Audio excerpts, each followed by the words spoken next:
This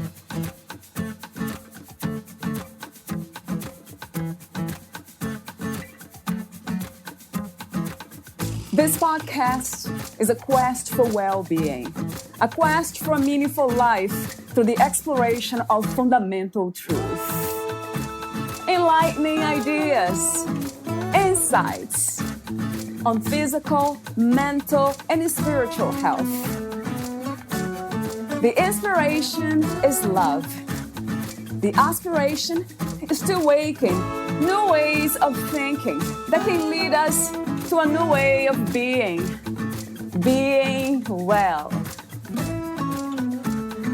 Welcome to Body, Mind, and Soul Healing Conversations.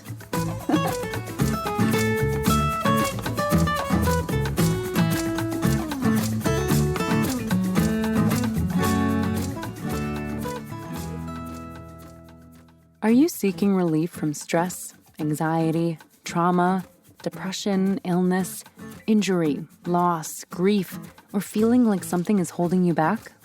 Do you want to improve on what is already good in your life and take your experiences and endeavors to the next level? Whether you are up or down, shamanic energy healing can help you to find relief, comfort, growth, and progress. Valeria Teles interviews Lauren H. Carter, a fine artist, shaman, and speaker. Lauren H. Carter's work combines vivid color, line, and pattern to achieve her goal of simply creating objects of beauty. Her practices in fine art and shamanic healing are integrated, rendering her art an extension of a mindful and meditative state. This, in turn, encourages the viewer to assume a state of peaceful relaxation, internal connection, and balance.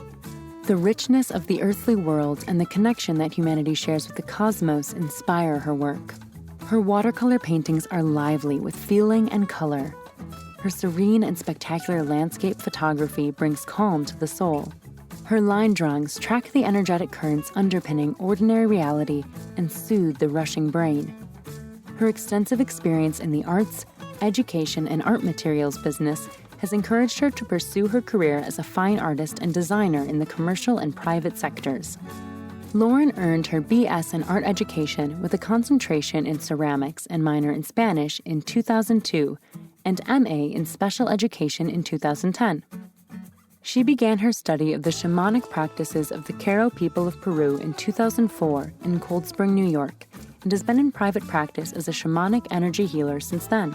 She loves the evolving process of creating and how it ties in so deeply with the healing and transformation of the spirit.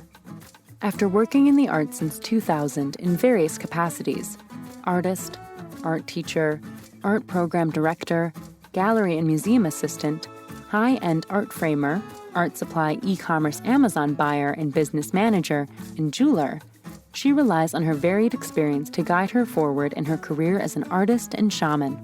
She continues to find inspiration from within and from the materials she works with, as well as from visiting museums and spending time in nature. Her love of connecting with her internal and external worlds, her family, 2 children, and with all the people she meets provides unending fuel for the creative fire. Meet Lauren at laurenhcarter.com and sewahealingarts.com. Here is the interview with Lauren H. Carter.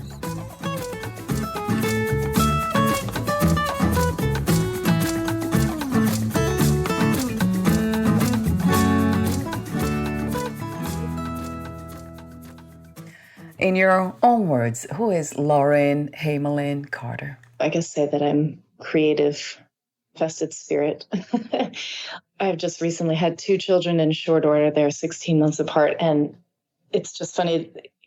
And my husband and I, we said, somehow we know you're out there, just we're ready for you whenever you're ready to come to us. And so I kind of feel like that's how we are embodied as spirits. We just sort of come through, and we're here as manifested spirits, and we're here to be able to create. So myself included, just like everyone else. I feel like a creative person, a creative being here, lucky to be manifested in this body and this mind with this soul here present in this earth. I am an artist. I'm a shaman. I'm a healer. Yeah, so there's many different facets as everybody has, to who I am, to what I do, and all of that. So I think that's the short answer. Yes, the short answer. You said so many interesting things about spirit. We are the manifested spirit. We're here to create as the spirit does, creates. Would you replace the word spirit with energy? I think, yes. And I was thinking about this. I think about this a lot, actually, the difference between spirit and soul. So why are there two different words for spirit and soul? Right. And energy? So that's adding another element to your question. But I believe from my experience as a shaman, I feel that the spirit and the soul are different things. I feel that the soul is an individual aspect of the spirit. So it's the drop of water that in the waves of the ocean, the drop of water that separates and flies into the air and then comes back down and hits the water back again and becomes one with the spirit, which is the ocean. So I feel that the spirit is more the ocean and the soul is the individual drop of water that comes out and then drops back in. So that's kind of how I view it, the soul, the spirit, and energy. Everything is energy. So that's kind of how everything is just a conglomeration of atoms at the end of the day. So, whether it's dense or whether it's less dense and, light, that's what my frame of mind is for my work and for just sort of life in general too. So there's like a continuum of density, which is, I kind of think, what physicists often perceive in their work. So that's kind of the same operating philosophy that we have in my tradition of shamanism, which really helps us to do our work in helping to clear dense energy from the energy fields of our clients. But a question for you about energy is, if everything's energy, then there's no beginning. There's no origin. No one really knows how energy exists or how it came to be. Is it a mystery, or for you it's something that it's clear? The beginning. The beginning of energy. I feel as you're asking the question, I'm just tracking that. And as you were talking, tracking in my language as a shaman, tracking means searching or finding or checking. So I'm just like going through the file, so Yes. I'm tracking. And as you asked for that, I immediately went out into the cosmos and I'm feeling the origin point of our universe being just like super far away in a speck, but it sort of came through what I'm actually feeling and what I'm seeing, the vision I'm being presented right now, because I'm in sacred space as we speak, which is shamanic language for basically, the way I like to describe it is a doctor has to scrub in before they go in to do surgery. And that's what shamanic healing, for me, I have to set up my sacred space. So I'm working right now in sacred space just as we talk. And I just have been shown immediately the cosmos sort of just going back into like a spiral shape, smaller and smaller and smaller to the tiniest little speck, but that speck having come through and like almost like the point of a very sharp, tiny little point of like a pen or something, or a pencil poking through this other bubble. So like as if our universe was almost injected into the space that we're in a universe from an outside place. So I don't know, the beginning, that's what the beginning feels like in the vision I'm being presented from my guides right now. I would say that it's, maybe, the shape of it looks like the figure 8 or the infinity, or just like a circle within a circle within a circle, a spiral. That's the shape I see. So that's, yeah. That resonates, yeah. So the infinity symbol, for some reason, I was always attracted to it. Mm-hmm. It always came to me. All of a sudden, I had that on my website for a while, I remember, and then around me in the room. I never knew exactly why. It would come to me, that symbol. So infinite, so that resonates. The energy is boundless, infinite, no beginning, no ending. It seems like you found some sort of origin, but the infinity symbol, there's no way we can't really comprehend that. Right, and there's a point there in the center of the symbol where the lines cross, and that would be a portal. So if you consider, and this is, I'm sure if you know a physicist, I don't. I do actually do. My cousin is a physicist. He just graduated from college. So I'm curious. I have to talk to him about this. But as a portal, the place where two lines meet, actually, I've experienced this very deeply in my artwork when I was doing some energy tracing. So I was doing some line work. And in my line work, I would find that as I crossed the lines with my pen, I would feel almost a portal and energy releasing. So I was tracking energy out of my field, just using my drawings to do some healing for myself. As artists often find that healing is very present in their artwork. And I would find that every time I crossed two lines, I felt like a sense of release, a sense of easement, and it would just became the word portal. So when you see that, the two lines crossing, you can imagine they're crossing technically above each other. They may not touch, but they could also cross and touch each other in three-dimensional reality. They could touch or not. And that crossing point becomes a portal. So there is sort of like an entry point, an exit point, and that would be where it is, where those lines cross. And then there's the expanding and the contracting as you go across the plane of the infinity symbol. How would you describe what intuition is, Lauren? That is a great question. And it's so relevant because I have been working with that very, very deeply the last few months, and deeper than I feel that I've ever worked with that. I tend to find metaphors for things.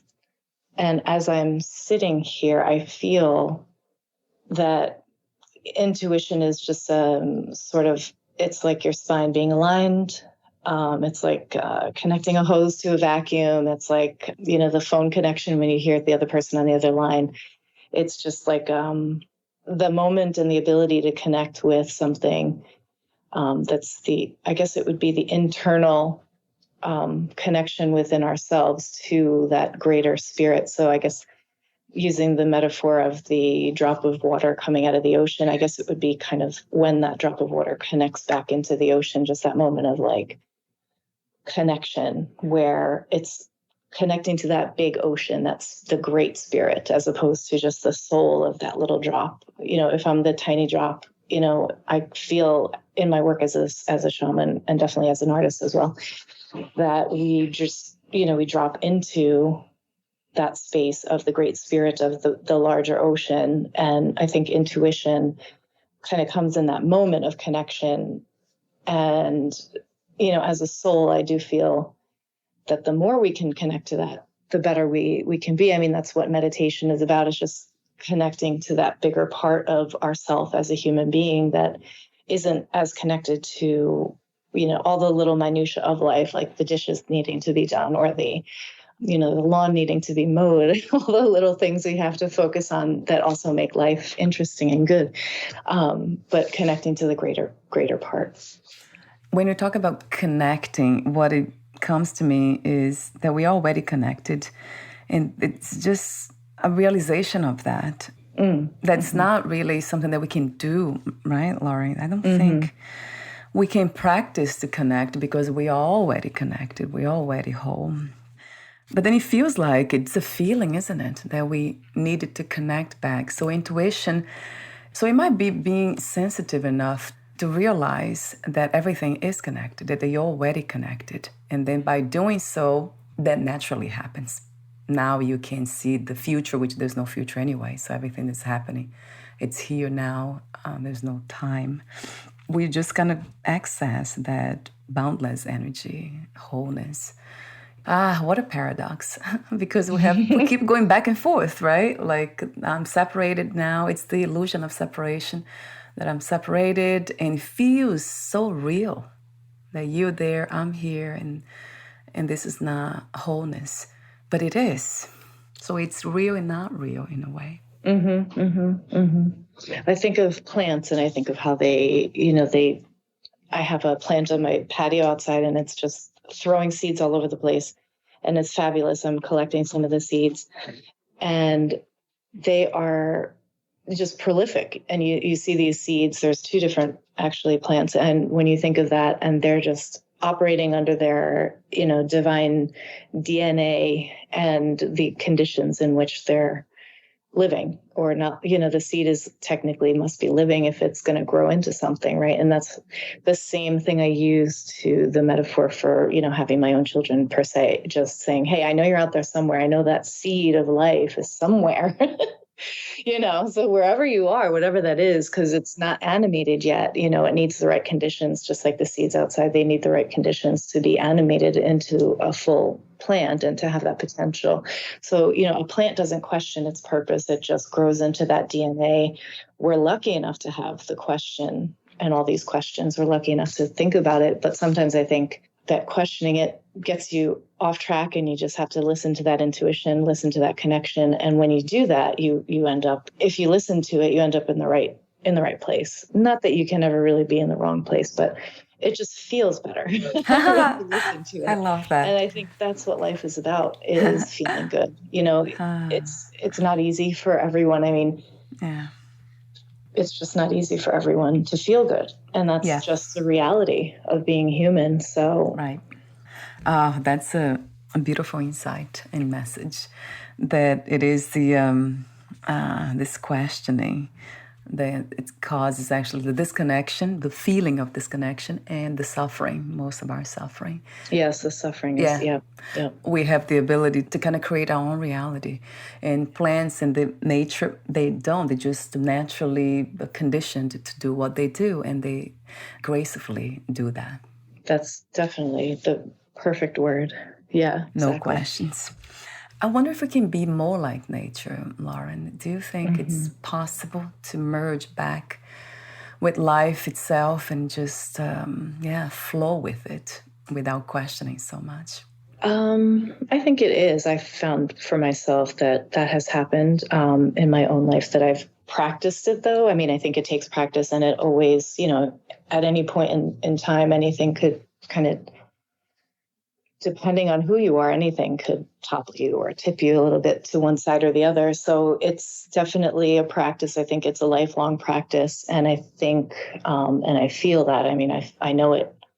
I feel like, age is a gift, and having age is, something I wish we, that the youth is wasted on the young. I do feel that can be very true, because there's so much. I try to tell myself, what would my 80-year-old self say? What would my, 90-year-old self tell myself right now? And that's one of the things that has helped me a lot to feel more connected to myself as the person I am in the moment, and just to also to soften my view of myself. I often, think, well, would I say that to myself if I was a 1-year-old baby? Would I say that to myself if I was a newborn? To learn how to treat yourself more kindly. It's nice to consider yourself as a tiny baby, to consider yourself as an aging, person, and think, I know my 80-year-old self would be like, you have to go for it. Don't have, whatever you have to do, just do it. And you got this. And my baby self would say, look at how beautiful you are. Look at how splendid. Look at how radiant and perfect. And look at how imperfect. You're just a human being, and you're the same as everybody else. All babies look alike, right? So it's like it helps you to feel grounded in that sense of being part of that connectedness that we share as humans. This sense of separation, this feeling of separation, do you have any idea how that started? Like this contracted energy, was at a moment in time? Do you remember that happening? Disconnected feeling. So let me just touch on a point from shamanic work, which is something that people, I'm sure, have talked about before, which is soul retrieval. And I'm sure you know about that. Yeah. There are aspects, in any person's life that can just lead us to be overwhelmed to the point where we don't have the tools, the support, the coping mechanisms, the wisdom, the knowledge, the kindness, the love, whatever it is that our soul just can't handle it. And the soul can separate a bit from the body.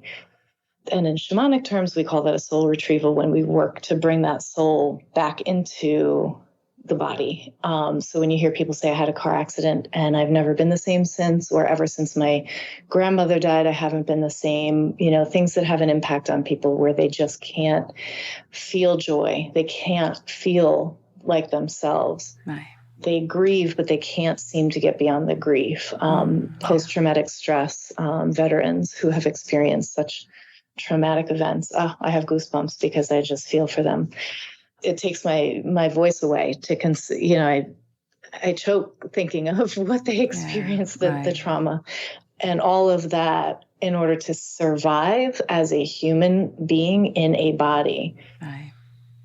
Your soul often just has to bolt and say, I cannot handle this. And then people end up with depression, anxiety, stress, PTSD, and physical disorders that follow. So I think generally if there's a separation, there's a natural separation just because we are humans. We have the id, right? That's the I that you're talking about. We have that. There's a natural separation just because we're human. Again, a plant doesn't have that sentience, that consciousness. We have that. A plant has consciousness, but it's not a brain. It's not a human brain with a neural system of pathways. The same way a plant does. A plant has an incredibly sophisticated system as well, but it's just not the same as a neural system. I believe, there is a separation just because of that. But as far as like the soul being able to separate from our being, I do feel that originates generally in trauma. And it could be good trauma too. Like there's sometimes when you're so happy that you feel traumatized by the fact that you can't keep that happiness, that you can't keep that joy, because life isn't about good vibes only. Life is about handling every vibe that you can possibly handle, because you can't always control that. So I hope that answers your question fully. Yeah, it's an insightful idea that we become separated through trauma, good or bad. Or maybe by the fact, when you said that the fact that we are in a human body, that's already separation. So that's a natural separation. Right. Wonder if it doesn't have to feel separated. That's what I wonder, because we do have the ability to realize that it's just a feeling. Separation is just a feeling. It's just the experience in the human body. We are here to feel. That seems like the impossible. I often say that, the impossible happening when you're able to realize that, wait a minute, this is just the experience, a feeling. I mean, it is real, but not real at the same time. I mean, that really sounds like the impossible, but it does happen though. I think the Buddha and Jesus, they're the ascended, the two that I know of that I work with generally in my work. I don't really, I work with so many different elements and forces of, nature and natural, elemental kind of forces in my work that I don't really have time to do a lot of research on the other ascended masters, but Jesus and Buddha, I think that they were able to do that. But yeah, I think what you're talking about there is becoming an ascended master, really, which is awesome. That sounds like something that's too far out. I call it the impossible, and something that most of us would say, oh, no, I'm not going to even try. But the truth is, it's not a trying thing. You don't have to try. You are already the impossible. We are, all of us. But that's the thing that's really, really, really challenging, to drop that trying. Oh, yeah. Right? The practices. And because the body needs practices. We need to brush teeth, eat every day. There's so many rituals we have to do to keep the body healthy. So it goes for the mind, for the emotions. Of course, everything is a practice in a way, or maybe conditions. Everything's conditioned. So you are a fine artist and a shaman. Talk to me about what inspired you to become a shaman, and also how does shamanic energy healing work? So I was a very sensitive young child. I could tell 1,000 stories. I'll just stop by saying I was just extremely sensitive. I didn't realize that would become my greatest strength, because I felt it was just my greatest weakness. I remember the one story that I like to tell, because it really sums everything up for me, was that I have a younger brother who's 4 years younger than me. And we grew up in a neighborhood that was settled by Finnish immigrants to New York, I guess probably in the early 1900s. A lot of Finnish people, in the late 1800s, a lot of people from Finland came to New York, lived in Brooklyn, Queens, Manhattan, et cetera. During the summers, they would move upstate to this area where I grew up, which is called East Fishkill. And they would go into this little neighborhood, and it was just kind of like a summer camp. And my parents ended up buying a house there without knowing that their grandparents, my dad's grandparents, used to go there for vacation. I say all this to say the shamanism in Finland has been and Lapland in general, so northern Russia, Norway, Sweden, and Finland has been very strong over the course of the centuries. So that lineage is partly within me, as well as the Irish heritage that I have has also a lot of deep ties to shamanism. The neighborhood is Finnish, and that was like the tradition that they would do. And every summer they would do a neighborhood group welcoming. They call it Johannes, which is the welcoming of the sun, because up there so far north, they only get, the light half the year. So because of their position in the world. So essentially they welcome the light with a huge bonfire. They welcome the sun. And every year we would have that bonfire. And at one of these events, my brother must have been about 6, and he went into one of the parts of the creek. He slipped on and broke a bottle with his knee, and he was cut and bleeding. And I felt the cut on my own leg.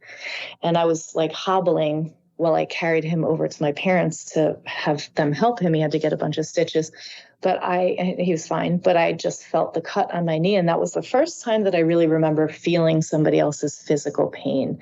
So as a shaman, oftentimes I feel the physical pain or physical experience that a person is feeling. I didn't realize that this was actually a medically described condition called mirror touch synesthesia. So it's actually a real documented medical phenomenon. And it is something, it's just like we all have empathy. It's the same kind of thing. We all have that ability. It's just that I have an extremely sensitive ability to feel that. So it started with that, I'd say. And then just kind of growing up where I did, around a lot of nature and being able to connect emotionally very strongly with people. I was always just acutely aware of my own self as a deeper being. I think everybody probably is. Most people probably are, especially maybe when they're young. But I had such an acute awareness of my sensitivity and then my physical sensations. It took me a long time to understand what all of this was. So I'm, talking about many, many, many years. But that was kind of what sparked in my mind as a realization and an explanation for why I have this ability. It's just inborn. And then again, I have powerful dreams, and I've always had very powerful dreams. And that's something that as a shaman is also one of the traits that you would experience. I mean, powerful in the sense of like predictive almost. On September 11th, 2001, when the Twin Tower was hit, I woke up at 6 a.m. and I called my parents and I said, I was in college at the time, and I called my parents and I said, please call your families and tell them to be careful today because something is going to happen. And that was 3 hours before the tower was hit. So I have these kind of premonitions and dreams. I have these kind of, now I've been able to connect with people on the other side. I've been able to connect with, I do a lot of support with mothers with their children and also babies that have not been born. So a lot of women who've had miscarriages and other types of things that have happened like that, and just helping them to cross over. And so these types of experience have become more common as I have done so much more work as I've, developed my practice. But at first, that was really what kind of sparked it for me, is like, hey, nobody else is feeling this pain. Like, I'm feeling this pain. My brother's in pain and I'm feeling it. Why is that? And so shamanic energy healing, basically as a shaman, what we are trained to do is, like I said, track. And so we're looking for the energy of density. So in the field of your, of a human being, there is the level of the body. There's the level of your emotions, which are the pheromones. They're actual chemicals. So there's a tangible element to the emotions. Then there is the mind and the brain, which are the neural pathways, the synapses, which is an electrical component. And then there's the soul or the spirit, which is the kind of energy field around the body. And that is what we work in as shamans. I work in the energy field, and that is the area where you sense the dense energy. And I kind of say that the chakras are like the manholes. So those are the access points where we go in, and I say, okay, like I'm a that we just had a hurricane here in New York and everybody's flooded. All the people out working to restore the power they're looking for those manholes, trying to find where those connections are, going down underground, working to pull out any problems and, any sludge, any muck, any density there. And that's exactly what we do. So we search for the deeper stuff going on and just pull that out. And the way that we pull that out is with a lot of breath work. And I used a lot of stones and crystals. And in our tradition, which is from Peru, we use the term mesa, which is like an altar or table for the group of crystals and stones that we work with. So that is what we do. And then we usually, at the end of that clearing, we bring elemental energy in. So the energy of the sun. I had recently the energy of the clouds come through for a 2-year-old client, to give him strength after a traumatic burn injury. So all these different elements of nature we use to support the energetic system.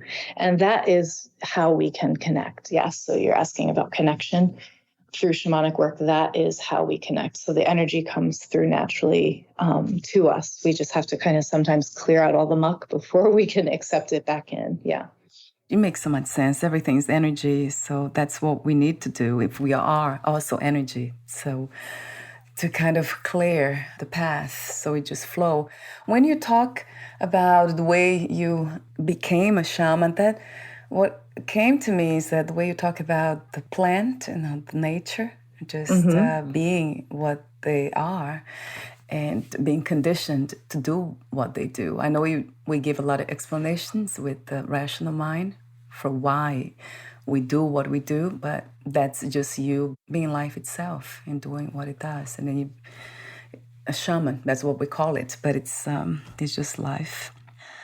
Thank you for being... Thank you. Yeah, for being open to listen to that voice, if we can call it voice, being sensitive. You see, that really takes being sensitive in order to merge back with life. It was a very terrifying process, I have to admit, and it was anxiety-ridden, and so it's not easy, but it is the ultimate, absolutely ultimate honor, and I can't. It's just the level of expression I have for I could just cry at any moment thinking about how honored I feel to be called to do this work. It's just beyond. I have goosebumps all over again. Yeah. Yes. Yeah. Such an honor. Yeah. So you're an artist too. I have seen some of your art pieces, and they are very inspiring. You have meditative, I think you call meditation. And do you integrate art with shamanism? That's something. Absolutely. Oh, you do. Oh, yes. Okay. Yes.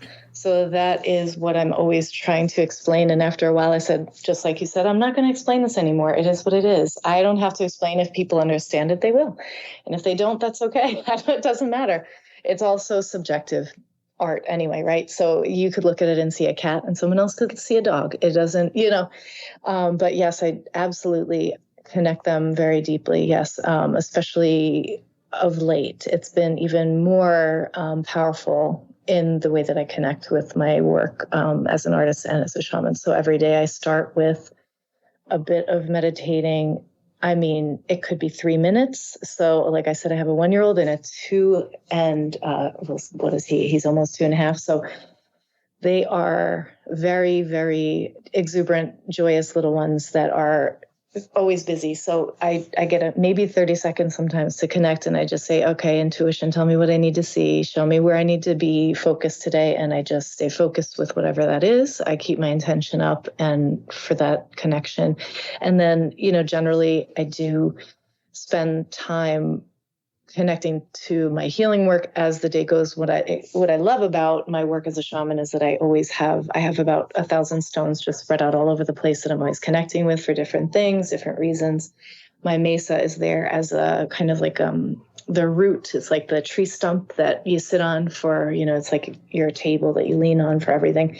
And then when I sit down to work with my art or stand up to work with my artwork, I always sit down with my mesa first and ask for guidance and just to connect deeply with the process of my work. And then I allow that to come through, just like people that are in the flow, what I call what people in the arts call in the flow is what I call being connected with great spirit, I would say. So it's the same energy you're connecting to. I'm connecting to as an artist as I am when I'm doing my shamanic work. And from there, I kind of tend to work very abstractly because I'm okay with representation, but it's just not where I find the most joy. So for me to do abstract work is very joyous because it allows a different feeling to come through. And what I love about the meditation paintings is that the way that I feel about it is almost that I'm giving the paint that spirit. So connecting with the paint, and then I let the water flow and the paint flow together, and they just sort of take on their own spirit, which is what I love. So I have a question for you. Oh, I don't have a lot of time, but, but I have so many questions here. Another question just came is, how do you respond to those around you, including family members or friends that don't understand what you do? That has been the case for a lot of people, shamans or healers. So, what is your message and your suggestion when this happens? Well, my brother is a Wall Street banker of like 15, or I'd say 15 years or more now. So we're opposite ends of that spectrum, right? I tell him what I do and he says, people pay you for that?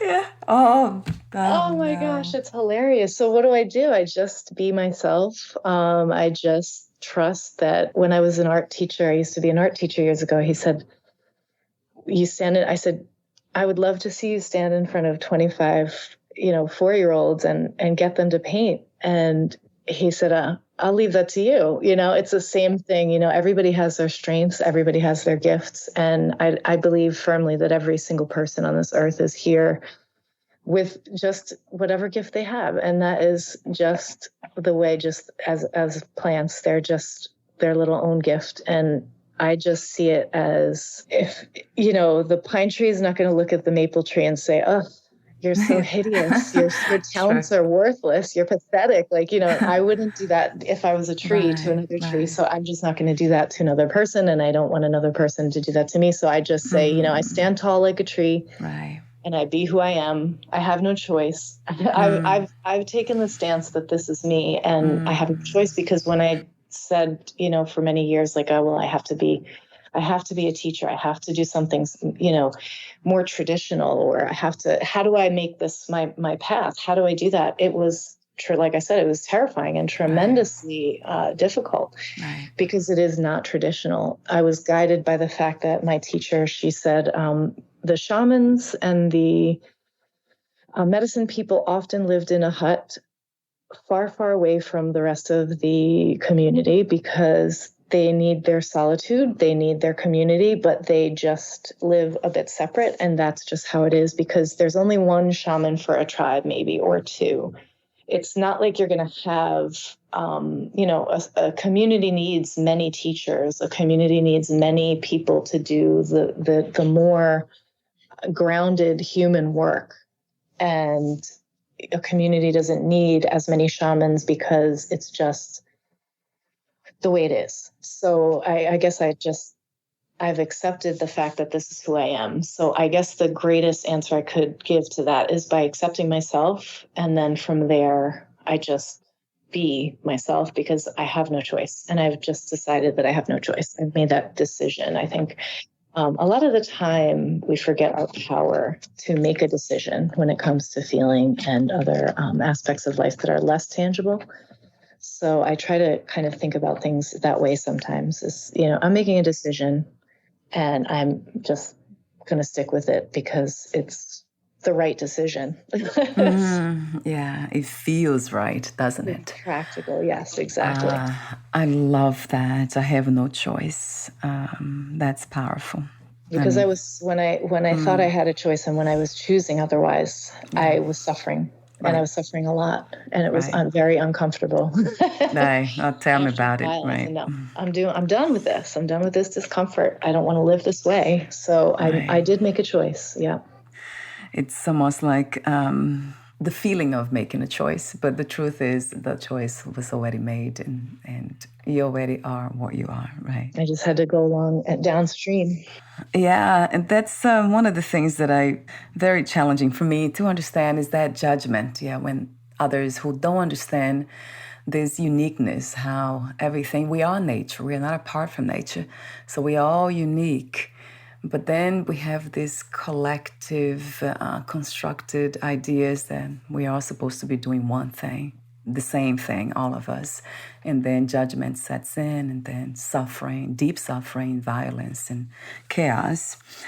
I guess it's just part of the whole dance, isn't it, Lauren? It can be. I think that I look at, it's incredible. I watched this show on Netflix called Glow Up, and it's about these makeup artists, and whoever's out there from that show or who's worked on it or who's seen it or who's a fan, I just have to say how much it inspired me just, on such a real level, because there's a group of 10, usually very young, in their early 20s, makeup artists. And I just think the internet has created this space for people to be themselves in a way that we've never been able to. And it is so thrilling. And it just excites me to my bones, to my absolute core, to see these young people so talented, so creative, and so free to be who they are. And it just feels so beautiful to witness. And I feel like that is a good example for how I would like to see the rest of the world and people being, accepted and doing. There's so many beautiful things we can all do, and the gifts that we all have, that I just would love to see everybody be able to do that at such a young age. But not everybody's able to, and that's okay. It's fine. Before I ask you my final questions, Lauren, would you like to add anything or do one of your guided shamanic meditation? Sure. Yes, I'd love to. So I actually just had this beautiful experience where my grandmother, who lived to be 100 years old, I'm giving this background because it was just such a beautiful experience. She lived to be 100 years old, and she died on Halloween a couple of years ago. And she was just anxious for her whole life. And my struggle with anxiety is really what led me to becoming a practicing shaman in my early 20s. So that is where I was just feeling this energy of like, I would like to continue to heal this, because I want to continue to heal this for myself and for others. I was calling out for this, just to be heard in that call to heal. And it was as if my grandmother's spirit, just in the shape of a white bird, she came to me and she said, I lived my life in so much anxiety, but as much anxiety as I felt so much peace as well. The depth of our anxiety is also the depth to which we can experience peace. She said, I didn't experience it a lot. I focused on the anxiety, and I kept that up, and I kept that up. And I didn't make the choice and say, I'm not going to focus on this. I'm going to focus on the peace. It struck me that the peace is the opposite of anxiety. After all these years I've been dealing with anxiety, I healed it very deeply through shamanic work, to the point of like really not experiencing much at all. Of course, I know how to handle it when it comes up, but she basically came through and gifted me this great depth of peace. It was a blueprint of my own body. If you can imagine a blueprint of a house, it was a blueprint of my own body, but it was white, crystal white. And it just came into my body, and I felt that peace, and it was just so powerful. And so that's what I'd like to give to everybody today, is that same peace. So I'm going to do that by standing and rattling for you, and by glowing in a moment. So if you're listening, it's just an honor to be here with you. Calling on this deep peace, this deep human peace, to come through for everyone who's listening. If you're willing to accept that, you can just whisper to yourself, take a deep breath. And if you're willing to accept this great peace, you can just whisper yes to yourself, and I'll be giving that through right now.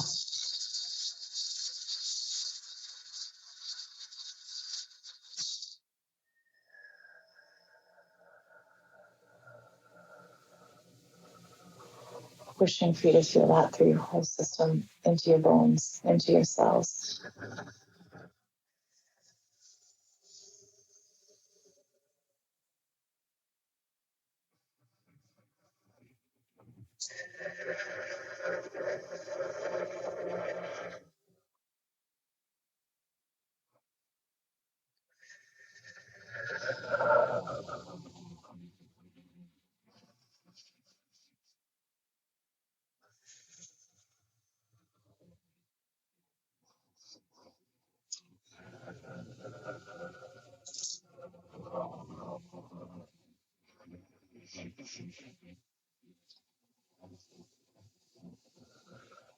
Shifting to feeling of appreciation for the ability of human beings to feel this peace.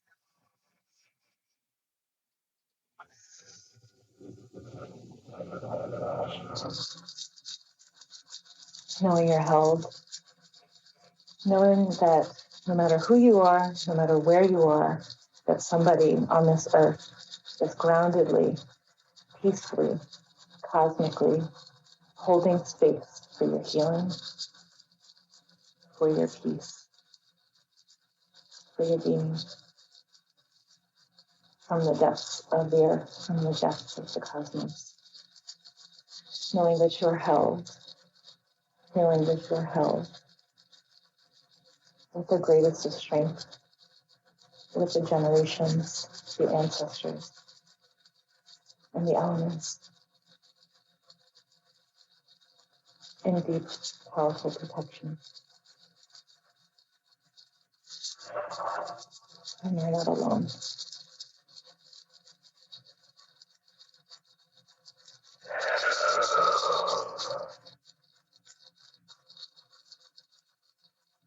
You're never alone.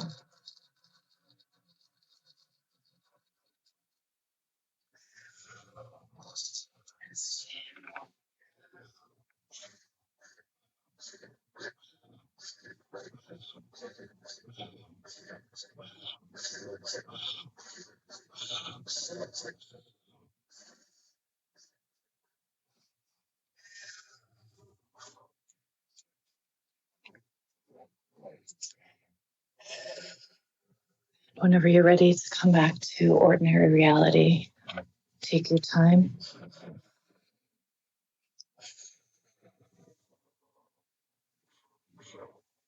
Take your time.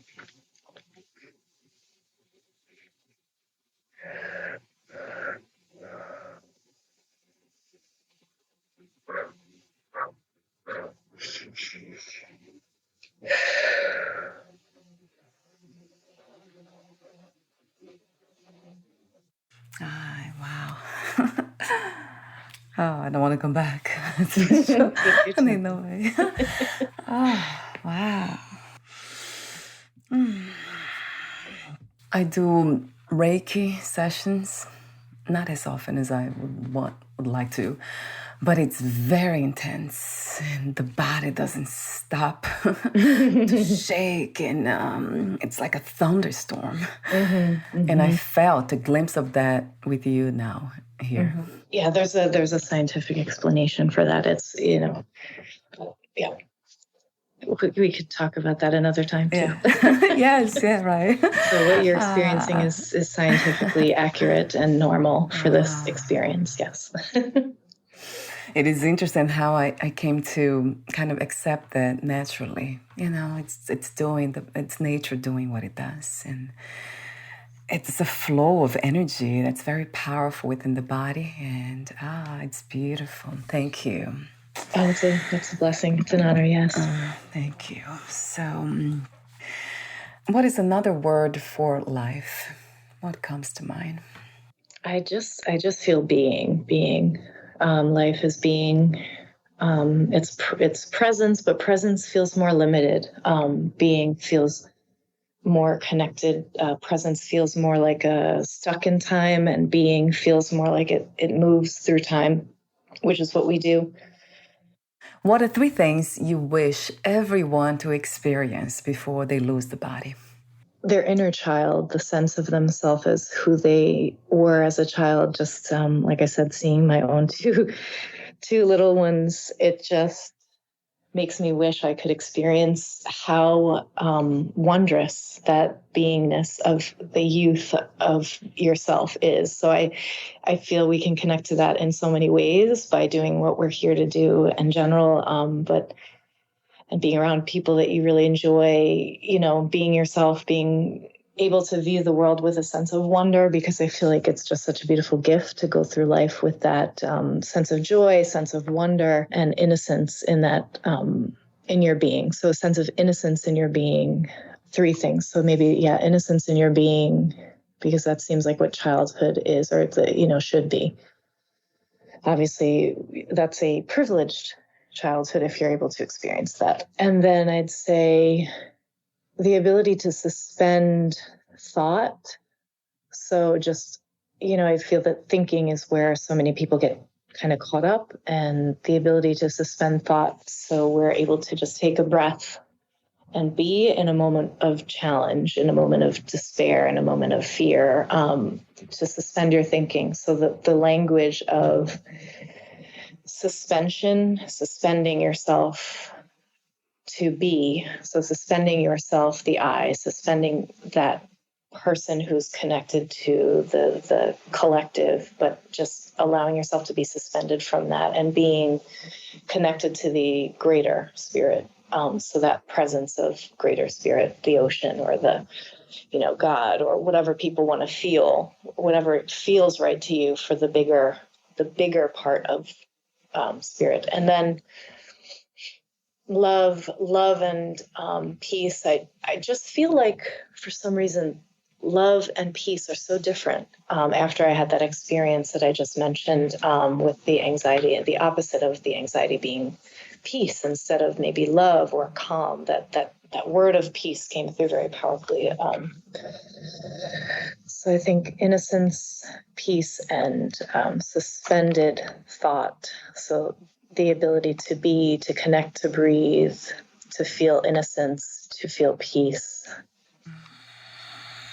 Yeah, that very much sounds like the recipe for freedom, for liberation. Definitely, yeah. Yeah. Thank you so much again, Lauren, for being you, for the wisdom that you share that flows through you, the work you do, and this beautiful gift of being a mother of children that might realize that freedom that they have, that's already available for them.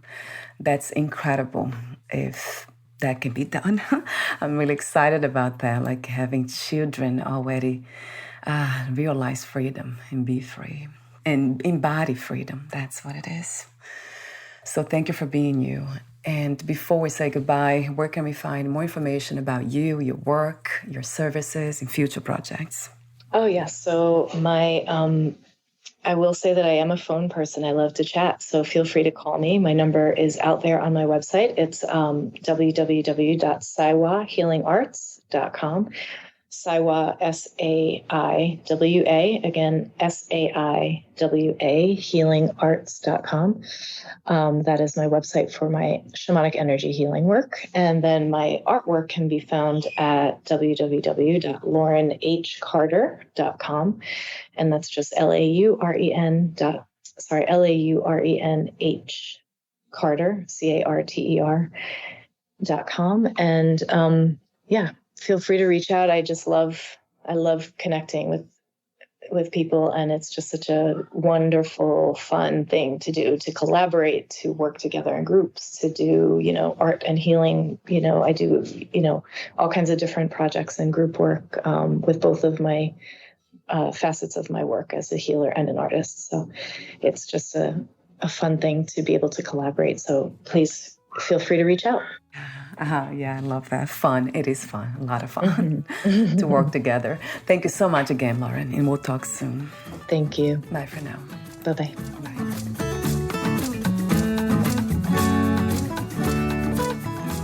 Thank you for listening. To learn more about Lauren H. Carter and her work, please visit laurenhcarter.com and saiwahealingarts.com.